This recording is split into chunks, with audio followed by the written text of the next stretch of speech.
Ayun, so good day sa inyo guys. So pag-usapan naman natin sa video natin ngayong weekends na to, yung ating mga blue chips naman. So ito po yung mga topics natin for today.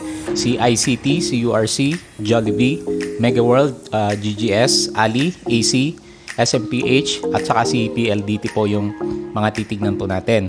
So bago tayo magpatuloy guys, as usual, please don't forget to read po yung ating disclaimer. So sabi ko sa inyo, yung ginagawa po natin na to is hindi po siya recommendation to buy or sell ng mga stocks.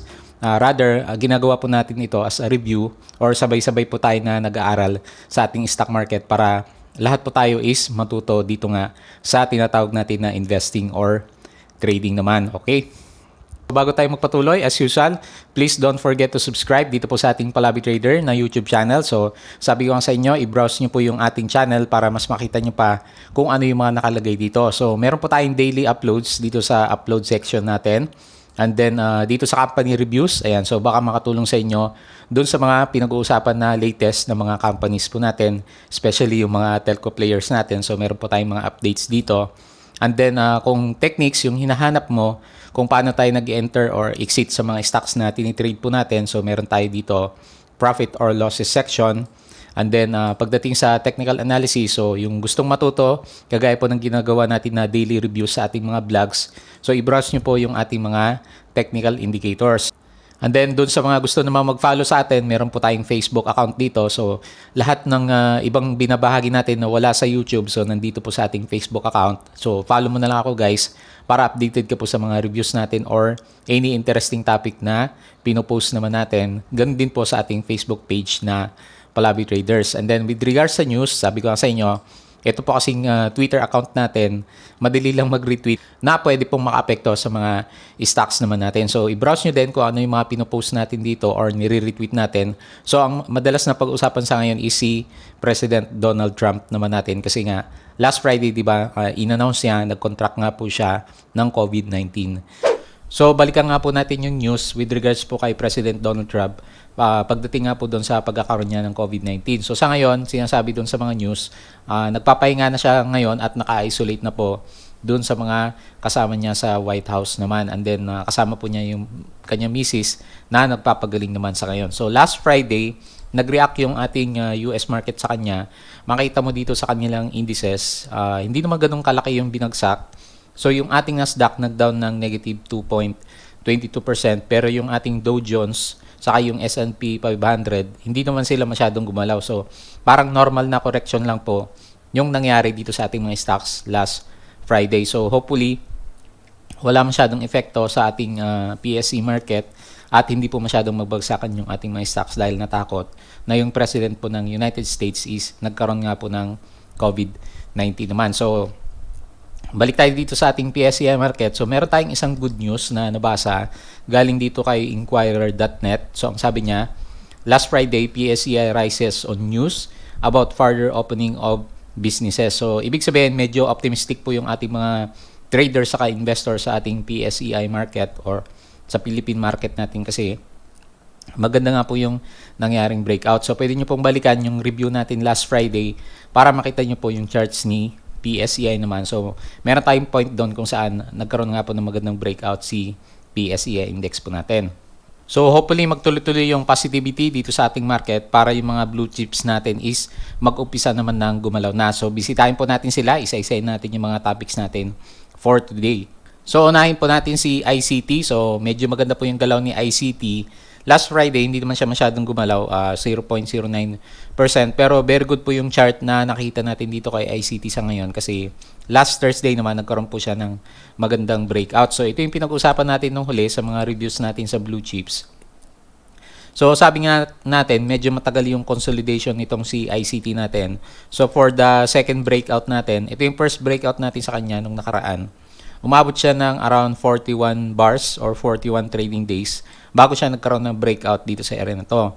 So, yung nangyari naman dito sa pangalawang breakout natin sa kanya, medyo matagal din, di ba? So, unabot din siya ng around 35 trading days.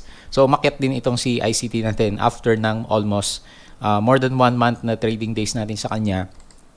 At medyo maganda po yung pagkaka-breakout niya based dito sa charts naman natin. So, tanggalin ko muna tong number of days na indicators natin. So makita mo, overall, uptrend pa rin po itong si ICT natin at mukhang yung last Thursday na breakout natin is maganda kasi meron po siyang volume na kasama naman sa kanya. Although sa ngayon, nasa overbought or rather malapit na sa overbought signal yung ating RSI level.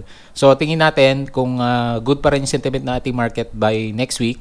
So maganda pa rin po siguro yung igagalaw nitong si ICT naman natin. So ang ganda ng galaw niya, di ba? So classic na breakout dito sa consolidation ng ating mga prices at around 110.26 pesos naman. So sa ngayon, dahil nasa breakout na siya, itataas na po natin yung kanyang next na resistance level naman. So siguro, dahil nag-fill the gap na siya dito sa area na to, yung next na support level nung nakaraan is around 120 pesos. So ito yung nagkaroon siya ng resistance dito and then retest ng support and then breakdown dito sa area na to. So possible magkaroon po tayo ng retest by next week at 120 pesos naman. So subukan natin i-clone to kung pasok siya dito sa ating trading channel naman. Ayan, so medyo maganda. So merong good chance na mag-retest tayo dito sa 120 pesos. Pero kung sakaling magkaroon man ng pullback itong si ICT, tingin natin is malakas na support na po itong area na to na nagkaroon naman siya ng breakout. So ilalagay ko yung support dito sa previous breakout area naman natin sa kanya at around 110 pesos naman. Ayan, so ito po yung next na possible na galawan po na pwedeng mangyari kay ICT. And then meron po siyang good news. So siguro naging catalyst na rin to para umakyat po yung kanyang chart sa ngayon kasi nauna na siya sa ibang blue chips. So last October 2, so meron pong nakuha magandang contract yata itong si ICT natin doon sa Cameroon naman. Ayan, so basahin niyo po yung news na to. So mukhang sa may bandang Central Africa yata to, no? So sa Kribi Multipurpose Terminal. So ICTSI said its multipurpose terminal at the port of Kribi, Cameroon is designed to handle multi-purpose shipping line services. So mukhang maganda itong news na to ni ICT, so which is magandang catalyst para tuloy-tuloy po na mag-retest tayo dito sa around 120 pesos. So yun nga sabi ko sa inyo, kung maganda pa rin yung mood ng ating PSE market by next week, there's a good chance na magkaroon pa ng uptick ng prices kay ICT. So maganda yung ating RSI. So hindi pa naman siya overbought guys, pero medyo malapit na. So, tingnan natin kung mag-persist yan. And then, yung ating MACD, hindi naman masyadong visible. Pero, makita mo dito, yung ating blue line is nasa taas na po ng ating red line naman. Okay? Next po natin si URC. So, based dun sa previous review natin kay URC, kung matatandaan nyo, meron tayong ginuwit sa kanya na ascending na trend lines dito sa area na to. And then, nag-wait tayo ng resistance dito sa may breakout area. So, akala natin, magtutuloy-tuloy na yung pag-akyat ni URC kung wala pa tong latest na prices natin kasi medyo maganda nga po yung RSI level natin. Sabi natin RSI is above 50 nung nakaraan and then malapit na siya magkaroon ng breakout or rather nagkaroon siya ng maliit na breakout dito sa area nito. Pero nagkaroon siya ng false breakout and then nag-retrace pabalik po yung ating prices. So not necessarily pag sinabi natin yung RSI level is always above 50, ang pwedeng mangyari sa kanya is tutuloy na dire-diretso na po. So, depende pa rin sa sentiment ng ating market. So, makita mo dito, no, ilang days lang nagbago bigla yung sentiment ng market natin with regards naman dito kay URC. So, nagkaroon siya ng malaking breakdown ng price. So, sukatin natin, no, laki nung binagsak niya. So, halos 7% din. Pero sa ngayon, maganda na yung nangyari sa kanya kasi nagre-recover na po yung ating chart sa kanya. So makita mo merong magandang bounce dito sa ating MA100. So nag-indicate na medyo bullish pa rin yung ibang traders natin dito kay URC. So nagdo-drawing na ako kanina. So tumitingin ako kung saan tayo pwedeng maglagay ng mga next na move nitong si URC natin. Makita mo dito, mukhang ito na yung bagong trading channel po nitong si URC. So nakita natin dahil medyo maganda siguro yung sentiment natin for next week kasi nga magbabalikan na po yung ibang mga businesses natin. So mamaya tingnan natin kay Jollibee, meron tayong good news sa mga restaurant businesses. And then, di ba, padadamihan na po yung mga buses saka public utility vehicles na pwedeng gumala sa Metro Manila or rather magbiyahe na. So marami makakabalik po sa kanilang mga trabaho naman. So most likely magkakaroon ng consolidation itong si URC dito sa very tight area ng ating trading channel naman sa kanya. So nagkakaroon tayo ng ascending wedges sa kanya. So mga ilang days pa siguro bago maka-breakout ulit sa around 142 pesos na level itong, or rather 143.99 or 144 na resistance level itong si URC po natin. Ayan. So medyo maganda na rin yung galaw niya kung medyo nakasalo ka dyan sa bottom area at magsisell ka dito sa may resistance, may possible upside ka na rin sa kanya na more than 6%. Pero kung sakaling mag-breakout pa rin dito sa current na resistance level natin at 144, kagaya nung huli, itatas natin yung pinaka main resistance natin sa kanya siguro at around 150 peso level kasi meron siyang kailangang i-break dito na high niya nung nakaraan naman na mag-trading siya ng maganda. So titignan ko din, nagdo-draw ako sa kanya ng clone. So uptrend pa rin naman, 'di ba? Kung titignan mo yung overall na galaw po nitong si URC natin. Pero kung dito ko siya ilalagay, isang malaking trading channel yung pinuntahan po nitong si URC, which is kahit papaano okay naman kasi uptrend po yung overall na galaw naman niya. Ayan. So bantayan na lang natin.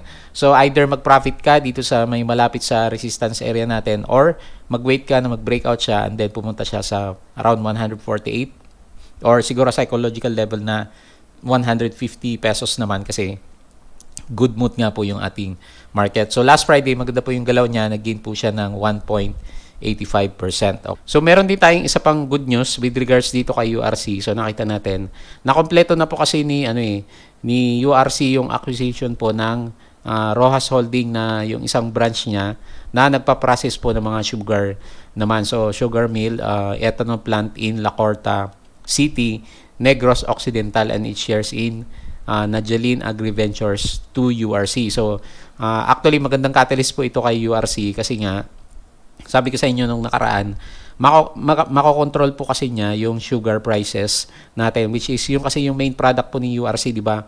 Nung nakaraan nung gustong lagyan po ng ating Senate ng taxes yung ating mga junk foods. So marami na alarm sa kanya kaya nga medyo nagbagsakan siya around this time yata dito sa area na to kasi nga magiging mahal po yung kanyang mga products. So hindi masyadong bibili ng mga consumers naman. Pero since eto may nakuha siya na sugar refinery na company galing kay RHI.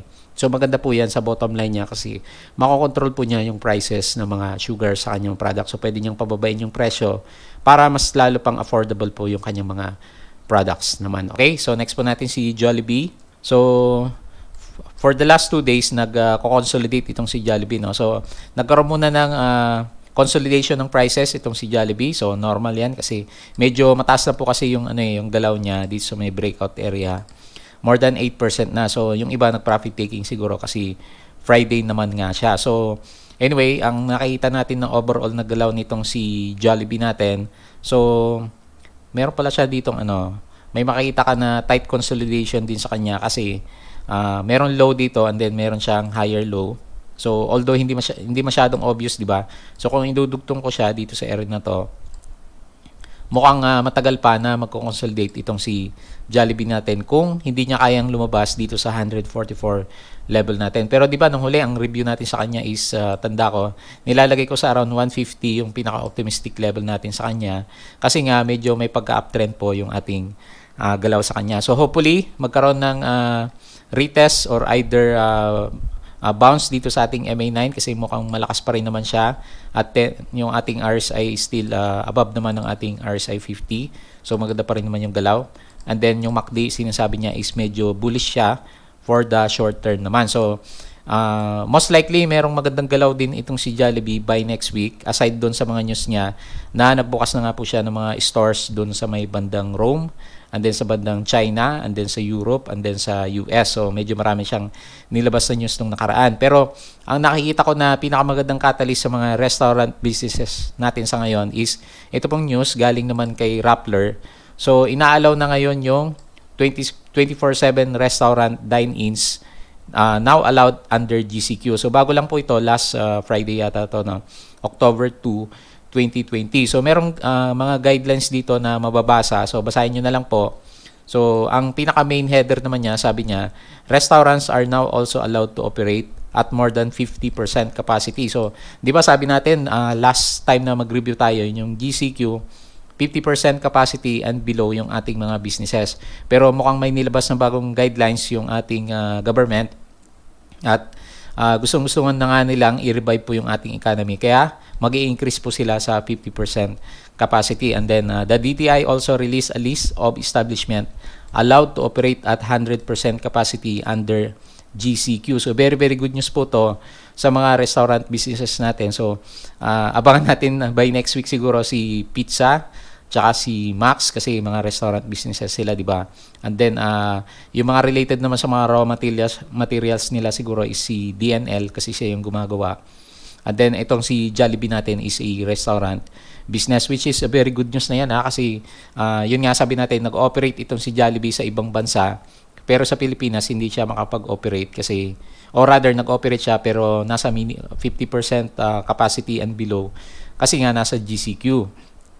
So maganda po itong nirelease na memorandum ng ating government. So basahin nyo na lang po. Pasadahan nyo mamaya kung meron kayong time sa kanya.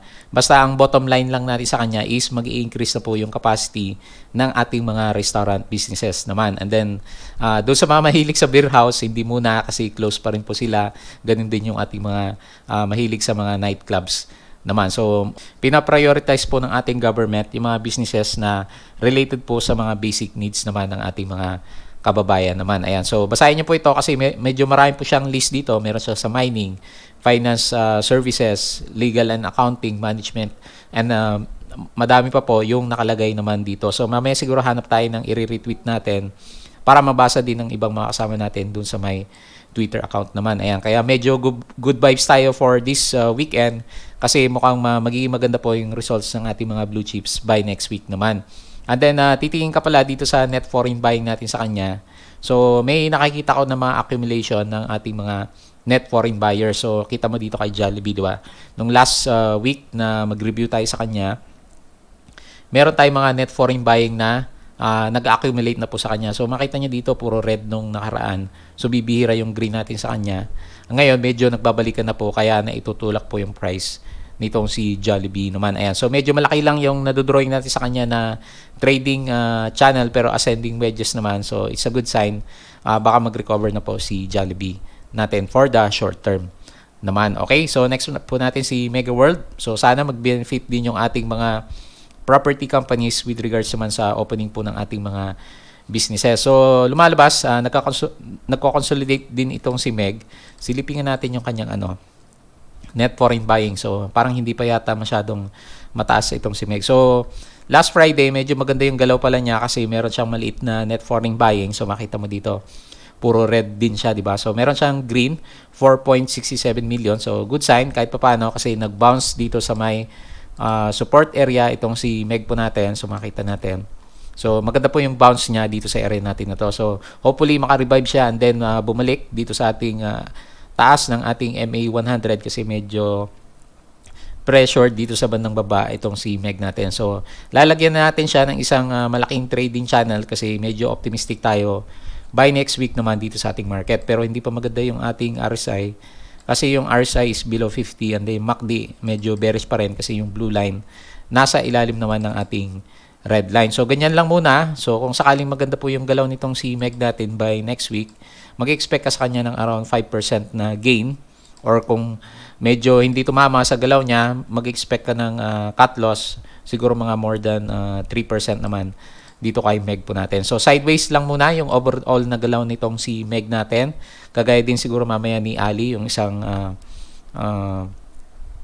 property company din naman natin. Ayan. So, sideways si Mega World. Next po natin si GGS naman natin. So, medyo maganda yung galaw po nitong si GGS natin. Makita mo, nagkaroon po siya ng breakout. Pero sinisilip ko kanina, pagdating dito sa 5-minute chart, medyo binatak na lang siya ng closing at around halos 1% din yung inakyat niya. Pero yung overall na galaw niya, kung titignan mo, maganda rin naman kasi nag-gain po siya ng 3.36% naman. So, actually, maganda yung galaw niya kasi very obvious, nagkaroon po ng breakout dito sa descending wedge na formation. So, maganda yan kasi ibig sabihin, ang gustong puntahan po nitong si GGS natin is dito sa may upward direction naman. Kung sakaling mag-materialize yan, so ang ating next na resistance level sa kanya is around 65.89 level naman. So, maganda yung ating RSI. Medyo nagkaroon na po siya ng breakout level. So, sana magtuloy-tuloy yan para gumanda pa rin yung galaw ng prices naman natin dito kay GGS. So meron pala siyang dividend play.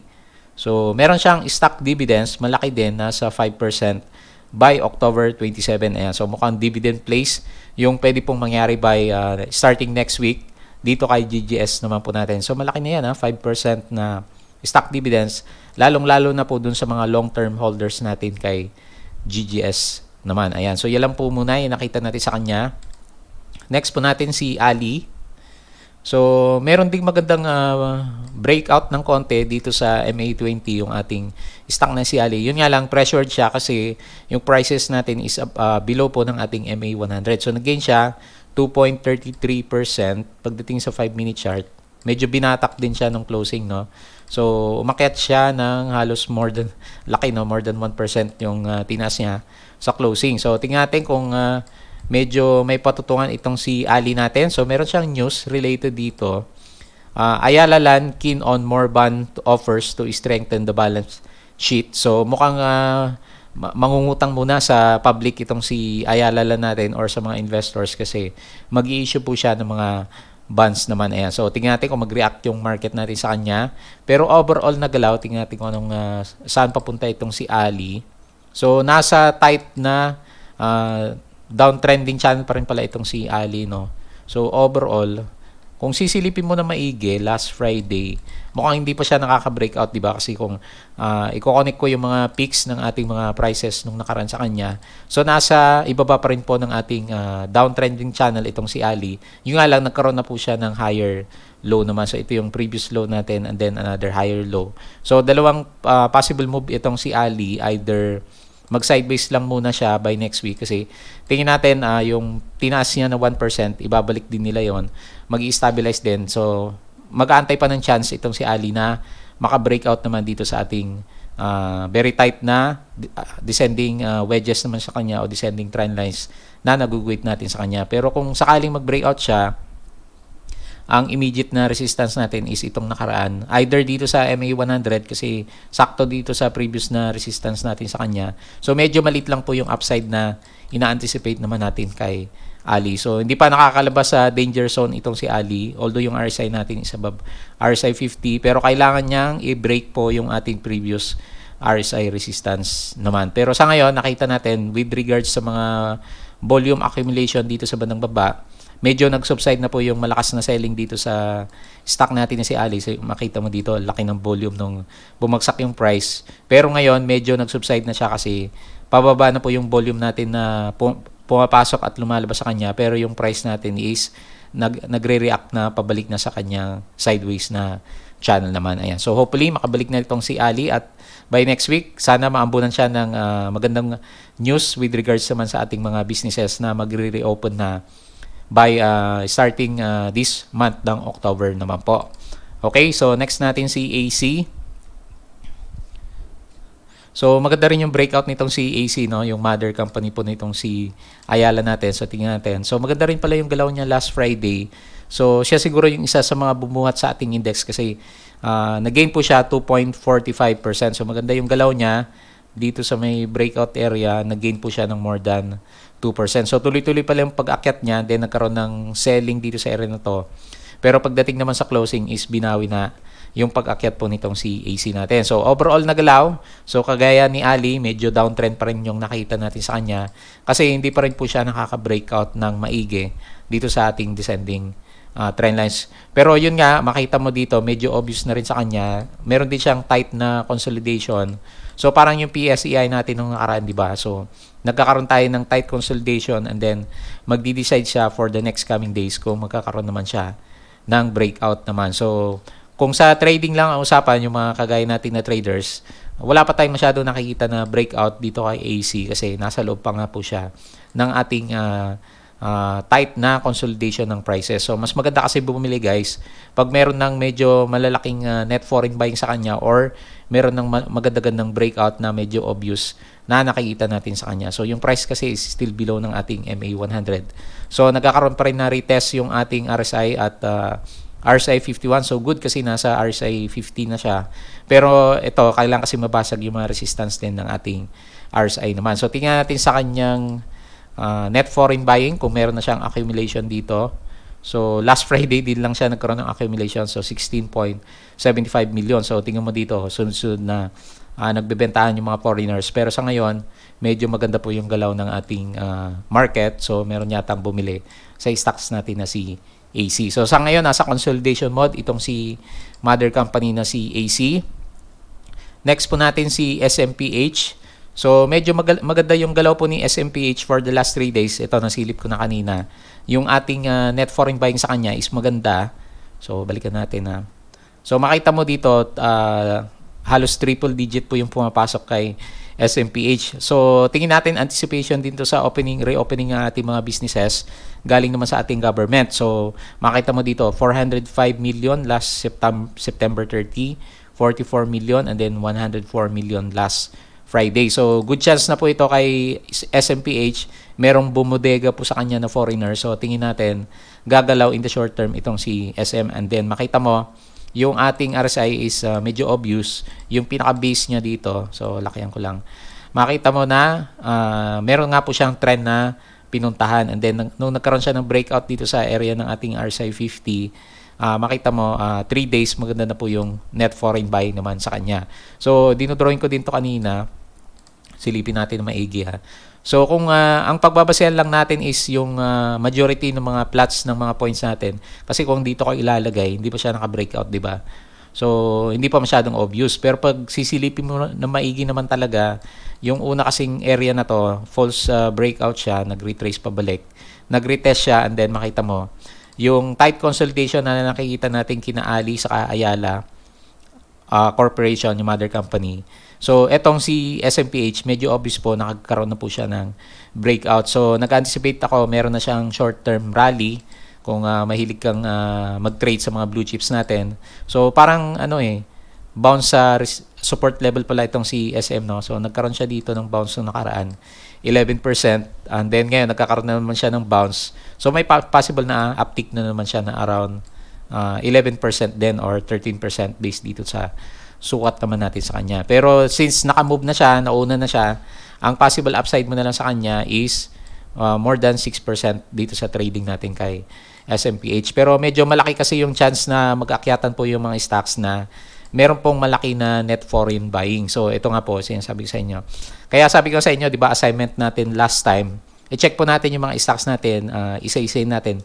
Mabilis lang naman guys, sisilipin mo lang yung mga net foreign buying kasi yan po yung mga good catalyst para magkaroon ng konting spike or bounce yung ating mga stocks naman. So, nakita ko is medyo maganda po for next week itong si SMPH. So, hopefully maganda po yung galaw niya. And then, lastly, tingnan natin itong si TEL. So, plinat ko na kanina yung overall na galaw po nitong si TEL. Makita mo, medyo maganda yung bounce niya. Nag-gain po siya ng 1.79% last Friday. So, sumabay yata sa galawan ng ating mga telco players. Pero yun nga, yung unang, alisin ko muna ito para makita natin yung galaw. Yung una kasing major trend line nitong si TEL natin, nabasag na siya, di ba? So, nagdo-drawing tayo sa kanya nung nakaraan. Dito sa area na to kasi ito yung obvious na galaw niya nung nakaraan. And then nagkaroon siya ng breakdown dito. So nag-profit taking na rin siguro yung iba. Kasi maganda na nga po yung galaw niya, no? So simula dito sa may breakout area, para sa mga long term to kasi ang tagal eh. So 34%. So nag-profit taking na rin po siguro yung iba dito sa PLDT natin. Pero yun nga, medyo malakas pa rin siya kasi nag-bounce po dito sa ating MA 100. So ang magagawa natin na trend channel is malaki na kay TEL. So hopefully makabalik siya dyan, no? Hindi siya ma-pressure doon sa mga galawan po nitong si dito natin, saka si Now, saka si GLC Logistics kasi lakas po ng kanilang mga galaw naman. Tigati sa kanyang net foreign buying kung merong karga itong si TEL natin last Friday. So last Friday is hindi pala maganda, no? So makita mo dito guys, kaya nag-breakdown ng price itong si TEL. Sunod-sunod po yung kanyang net foreign selling naman. So, mukhang umaalis yung mga foreigners dito kay TEL. Anyway, pag technical naman ang usapan, ang nakita ko lang sa kanya is bounce trade. Malit lang kasi nag-bounce siya dito sa area na to. Ang possible na next na resistance level natin is dito sa banda rito, which is malapit na. So, alam niyo naman guys, pag mga blue chips, malit lang po yung mga galawan talaga, kaya nga ito is pang long term at hindi po pang short term trading. So tingnan po natin kung magkaroon siya ng retest dito sa 1,405 level, pero yun nga guys, medyo maliit po yung upside na nakita natin kung short term trader. Pero kung long term trader ka, kasi maganda naman fundamentally po itong CTEL natin, so hawakan mo talaga siya. And then, titignan mo kung magkakaroon ng kompletong galaw yung ating trend channel sa kanya. Kasi medyo malaki nga po yung correction na nangyari sa kanya. Umabot siya ng halos 10% na galaw. So, medyo malaki na rin yan kung blue chips po yung hawak mo na stock sa ngayon. So, hindi pa maganda yung ating RSI level sa kanya kasi kailangan nga niya mag-retest dito sa mga resistance. Ganon din yung ating MACD sa kanya is nasa baba pa rin po yung blue line ng ating red line naman. Yan. So yan lang muna, pwede mo maging guys. Ang alarming sa kanya kasi pag nag-break dito sa may support natin, yung ating MA100, so mag-expect ka pa ng landslide ng prices kay PLDT or more correction pa dito sa stock natin na si PLDT. So makita mo kasi dito sa mga social live feeds, mukhang meron ako nakita dito sa kanya kanina. Pinagtatabi yung branch ni dito natin tsaka ni PLDT. Ayan. So meron ng PLDT dito sa area na to, operational siya. Nakapila yung mga tao pero sa tabi mukhang bubuksan dito si Dito Telecommunity naman natin by December 2020. Okay? So yun po yung mga reviews natin sa ating mga blue chips. So meron tayong good vibes by next week sa mga blue chips kasi nga maganda po kasi itong news na galing sa Inquirer.net natin tsaka dito po kay Rappler naman kasi inisa-isa niya yung epekto po doon sa ating mga businesses. So direct na effect yan sa mga businesses kasi mag-o-open po nga sila at i-increase po yung capacity ng mga dine-in, hindi lang sa dine-in or doon sa iba pang mga businesses na under po ng GCQ naman natin. Okay, so hopefully maganda yung galaw by next week. So yun lang ang review natin dito sa ating mga blue chips. So as usual, bago tayo mag-close, please don't forget to subscribe dito sa ating Palabi Trader na YouTube channel. So browse mo lang to guys, yung sa mga nagtatanong kung paano mag-trade, andito na po lahat. Then follow mo lang ako dito sa aking Facebook account na Palabi Trader, Facebook page na Palabi Traders at Twitter account na Palabi Trader naman. Okay, so maraming salamat po sa inyong panonood at pakikinig. Happy trading po next week.